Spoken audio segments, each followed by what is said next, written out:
Welcome to Be On It, episode 15. Hey Jessica, what's going on in the Beehive today? Hi, Debbie. I was thinking about figurative sticky notes for showing up. I was thinking of it in regards to my young adult children. Mm-hmm. I'm learning and adapting to their needs as they get older and what it is that they need from me when they call. What I've noticed is that they don't always want me to ask a bunch of questions, and when I do that, when I've done that in the past, they feel like I'm like interviewing them. And so I've had to keep a mental note to ask them how they are and let them do the talking. And then just really take their feedback and keep a mental note of, don't, this is what they're liking, this isn't what they're liking, Right. and to respect their wishes. Mm-hmm. And they'll share what they want to share with me. And I just have been really trying to do that so that we have a connection still as they are away at college and I don't get to see them as often. I don't know if you've ever, since you have your older daughter off at college, if you're experiencing the same sort of thing as an adjustment. Yeah. Just like you, my daughter's off at college now, and I'm trying to learn and evolve. I think that we're not mind readers, you and I. I don't have that as a skill set, the telepathy or mind reading or psychic abilities. So I sometimes go by body language, nonverbal and verbal cues, or words, communication, and those aren't always congruent. Sometimes the body language might cue something, give me a message of something, but they're actually thinking something else. And so, because of that, I felt like with that parent and adult child relationship, sometimes you can be at an impasse. I've been at that impasse before. And it takes somebody to take the first step. And my daughter actually took the first step in helping to resolve that impasse. I mean, I would give invitations, but she really did take the actual first step. And I realized that when you're at an impasse, that sometimes just writing a letter to somebody really brings down that wall.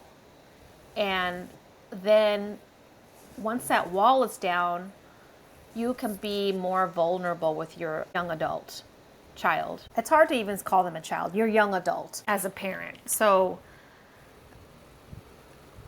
I just think it's super important to be vulnerable with each other, and that came about because she brought that wall down, and I think it's really important to do that with somebody who you trust and who you know cares for you. I wouldn't advise doing that with anybody, Right. but I somebody you totally trust. agree. So that was something I learned, and it had a really big impression on me.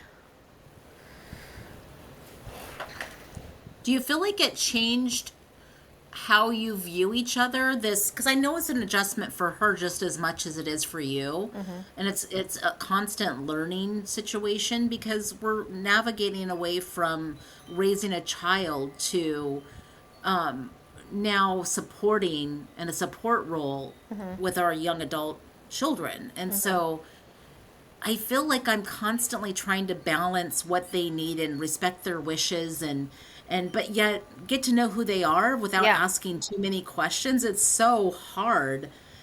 And It's kind of contradictory the way you kind of it's present it. I it's mean, you find yourself confused about like what do they need? Wait, I'm trying to connect, but yeah. and I find myself asking them like, how can I connect with you? And what I've found is what they're really needing is they will connect with you when they feel like it. They will send a picture. They will, and it's funny because my son sends a lot of pictures, my daughter sends a lot of pictures, But I kind of have always been the person that's done that too. I always send them words of encouragement. I think they need that. And I've always been that way. I used to leave little notes in their lunches. I'd always would text them and say I was thinking of them, because back in the day when they were smaller, I worked a weekend shift and I'd work nights and get off on Sundays. So I would always let them know by saying goodnight and then sending them a little text to, say I love them. And so I've always been that person that does that. And it's funny because they now do the same thing with me. They will send me pictures of wherever they're at or whoever they're with. And they will just say, I miss you, Mom. And I'm like, I miss you guys too. It's like, I think I was telling you that it's this bittersweet. I was expecting my daughter to come home after graduation, and this wonderful opportunity presented itself, and she was actually able to get her master's degree. And so I was talking to my husband and I was like, didn't you just kind of have this sense of like a little bit of sadness because she wasn't coming home and we weren't going to get to spend, more time with her? And part of us knows she's a grown adult and that she's going to go do her own thing. But part of us was like super excited that she was going to come home and we'd get to see her a little bit more often. So it was another unexpected adjustment, but at the same time we're excited for her, but there's a little bit of melancholy that comes along with, the season of summer being free. They're usually home for the summer to when fall hits and they go back to school, and you don't have them in your home anymore. They're not with you where you can open their door and see them. And it's just an adjustment that happens. And I don't know if every parent feels this way, but for me, I just get a little bit of sad around this time of year because I know I'm not going to see them on a regular basis. And then, I just have to, adjust to it. And fall's my favorite time of year, but Mine too. I know they're not here. Yeah. I mean, And I know that's just an adjustment to them growing up. I think you've created the seventh love language by sending each other pictures. Right. We really do. Yeah. Did the I new tell love you? language. I got to tell you what we got sent the other day. It was a New York iconic moment. Yeah. It was rats eating a pizza. That's what we got sent from our Ooh. son. And I go, oh my God. I don't know if I wanted to quite see that. I'm like, that was the reality. I'm like, okay. He's like, this is what I have to see every once in a while. I'm like, okay. You're like, thanks for sharing. Ew. I mean, I think this, that from what you're saying, it is sad because especially when you're expecting to see your kid come home and then there's a change of plans and then you don't end up seeing your kid come home. But at the same time, I also think that it's quality versus quantity too, like Yeah. whatever moments you do share, may they be the best moments. May they be Right. heartfelt experiences and really heartfelt connections. So, Right. and we're not the only ones sending our kids off to college. They obviously want to go, so that's why and where they're going is away. But I was just thinking, like, we are one of the many influences that our children have in their lives. And like I was telling you, we might not be the first, second, or third person that they talk to when they're having challenges, or even when they're showing something exciting or joyous. Hopefully we're in the top 10 though. But I feel like thinking about adult children and then parents of those adult children, which I am one of, we're both adults. We're two adults living our own lives because she has her own life and you have your own. We're apart. We're not physically near each other anymore. And we're not in each other's beeswax like we used to be when they were younger, back in the day, when we lived under the same roof. And so I just feel like the dynamics of the relationship have changed. Right. And it's an adjustment. Yeah. It's like we're on the same level now almost in a way. And like, if we want to continue to be communicative and accountable and sharing feelings, we certainly need to choose to do that. And it's almost like this mutual respect, support, and partnership that we have with our children now. I agree. And it's interesting because I know that our children don't share every aspect of something that's bothering them. They'll just give us what they want to give us as far as information or stories. But, like recently, Riley was dealing with some really sad things that happened at the college. Somebody had unexpectedly passed away that was a student. And just navigating that. And it was just a really hard weekend. I had to work the weekend at my job, and my in-laws had to put the family dog down. That was my sister-in-law who passed away 5 years ago down. And it brought up all these emotions, I'm sure, for them, as well as us as a family, of loss. And it was just one of those heavy weekends where you wish that your child was there and you could give them a hug. Instead, you have to do it through phone calls or, text. And it feels terrible, but this is a reality. Your kids will grow up and not live nearby necessarily. And so you have to figure out new ways of connecting with them and being there for them. And you're right, as you said, we're not going to always be their first person that they go to. They have other people that, comfort them, the significant others and friends. And, like you said, I hope we're in their top 10. Yeah. I'm kind of go back to the vulnerability part because I'm trying to stress this aspect because I think it's so, so important in all relationships, but especially this one, like a parent with a young adult. I can't stress it enough how important it is because once that comes down, then you can really be honest with each other, and then there's this mutual sharing that can take place. I've learned, and I haven't always been this way, but I'm trying to be, that I've learned that I want to be curious with my young adult, and I want to be excited when she's excited, in the things that she's striving towards. It might not be my thing, but if she's excited, I want to be excited with her. And I also want to share feelings and emotions. And if at any point I feel like I need to, I would like to advise her as well. Right. If she has to be open to, you can say things, but whether that will really sink in, that other person has to be open to hearing it and accepting it and taking it in. Especially from a parent. I think you have a really good way of asking them how they feel about something. And I'm trying to use that more too. Like, how did you feel about that? Rather than me, like, I don't want to come from a place of where they feel like they're being judged, because that's not my intent. I'm not here to judge. But when they share stories, sometimes they're stories that happened a long time ago. As a parent, you're secretly like, whoa, okay, wouldn't put myself in that situation. But, they did, and that was their story. And now they're now sharing it with me. And so I'm like trying not to overreact, or, I'm just listening to them.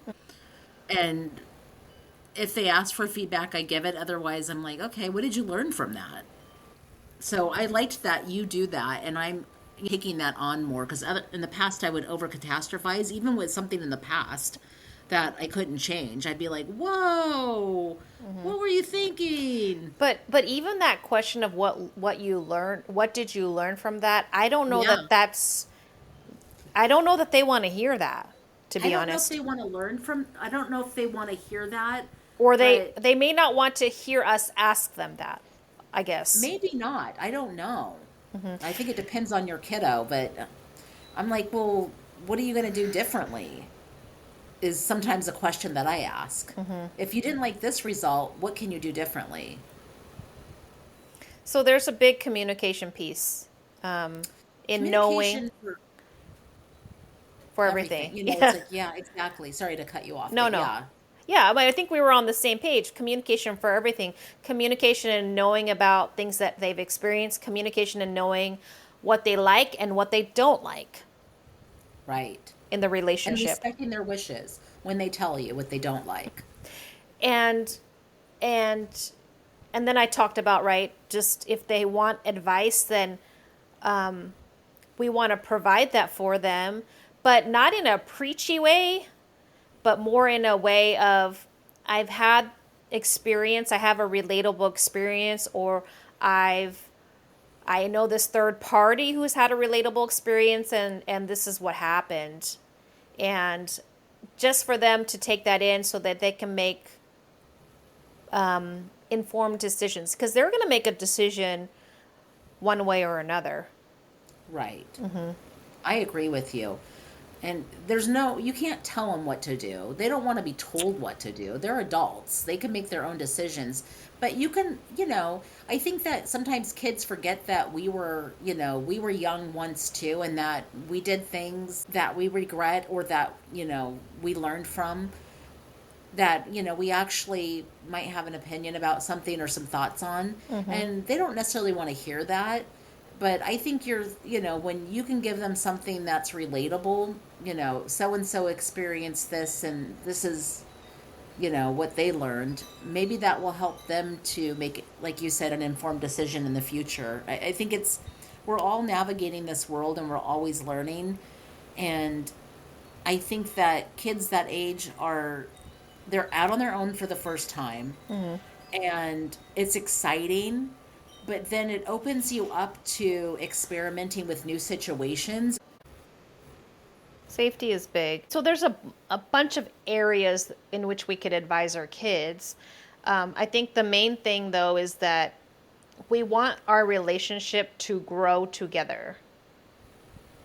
Right. Like we're growing, and we want our kids to grow with us, and we want the relationship between us to grow as well. And I was thinking about the garden. Going back to the garden again, I have this metaphor. Have you heard, do you know what a vermicomposter is? I know what a compost So, bucket or yeah. container is, but I don't know that particular. Is that a brand or is that like a type of compost? Yeah, so it's how you compost with worms. Oh, okay, yeah. So I have a standalone situation where I have worms in this plastic bin that has holes in it, and I feed the worms, and of course they'll multiply. And later, I hope to use their castings in the soil. Yeah. So that's one thing you can do, is use their castings. And I was just thinking about, like, when I consider the relationship that I have with my young adult, if I consider that relationship to be like a plant, I want to provide that plant nutrition. I mean, there's multiple ways to do that. One of the ways is, in my case, in this example, is to use the worms as and their castings as nutrition for the plant. And this might be a little far-fetched, but I'm just trying to relate it to something real that you can actually see and touch. Is that I think the vulnerability piece and the humility piece is hugely important to a relationship, even when it's between a parent and a young adult, because like I said, that gradient of age and maturity closes as they get older. They're not a 5-year-old who you have to drive around everywhere and prepare food for and all that, and tell them to go brush their teeth and take a shower. They're way beyond that now. They're making their own decisions. And so when I think about that relationship, I definitely want to add that humility and vulnerability into the communication in the relationship. And I can do so, like, I kind of relate it to the worms because when you put the castings into a plant, it actually provides a lot of structure and stability and essential nutrients to that plant. And it's a really cool thing to think about. Like, you have to start where you're at because you can't go back in time. to change things. You can use that to learn from and extract information from, but you just got to start where you're at. And once that wall comes down and you can be vulnerable and have humility with your young adult, it's almost like you're putting that vermicomposter inside of right next to the plant. Like you can have a vermicomposter in the raised bed and keep feeding the worms, the scraps from the kitchen, because you want to keep feeding that relationship, that vulnerability and humility. Because in my opinion and in my experience, that's kind of what has helped our relationship to get better and to repair things that have been hurtful in the past. Because more often than not, we hear words, we see actions, and we think that that other person feels a certain way and has a certain perspective. But it's only when we break that wall down and we can be totally like vulnerable with each other is when we can learn that they actually felt a different way. And our guard is down. I don't have to armor up because I don't want to get hurt. And that other person, my young adult, doesn't have to armor up too, so that she or he doesn't get hurt. And when we can be without our armor and kind of be on the same level, I think then your relationship with your young adult can grow and can flourish and can get the essential nutrients it needs so that your young adult can live a full life and make the decisions that need to be made with the information that they have. That's a beautiful analogy, Debbie. I really like that. I liked what you said about nourishing your children and continuing to nourish and being open and vulnerable so that there's not walls up, so that you're not on the defense, they're not on the defense, but they're open to listen and learn and feel seen with whatever they may share with us. Mm-hmm. And I've also learned not to be stingy with my praise,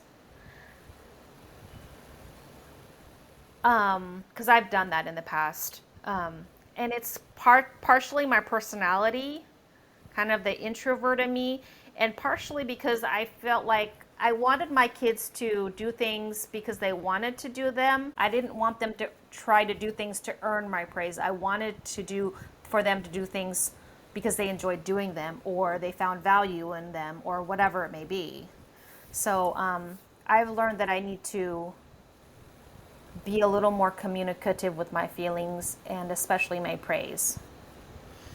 I like what you said, because I think that can be true, that, we are not praising our kids for our benefit.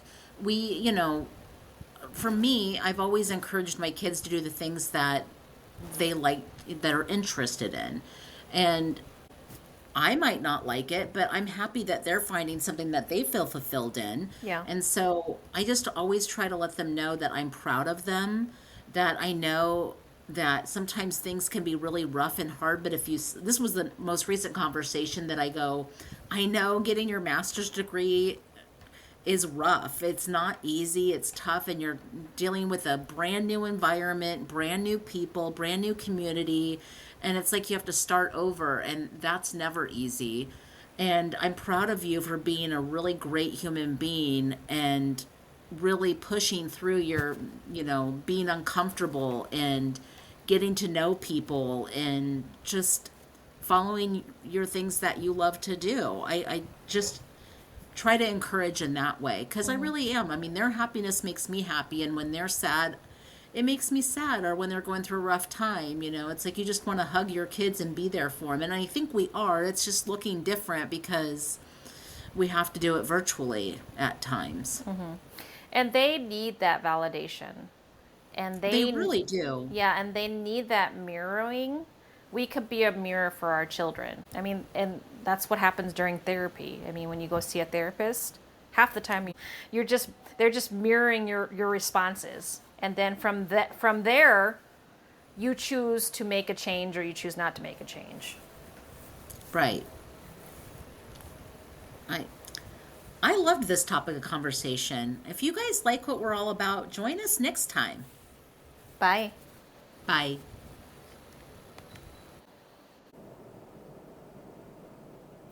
We are all about community. Join our community by following and subscribing to Be On It through YouTube, Instagram, and of course your podcasting platform so we can continue to bring Be On It to you.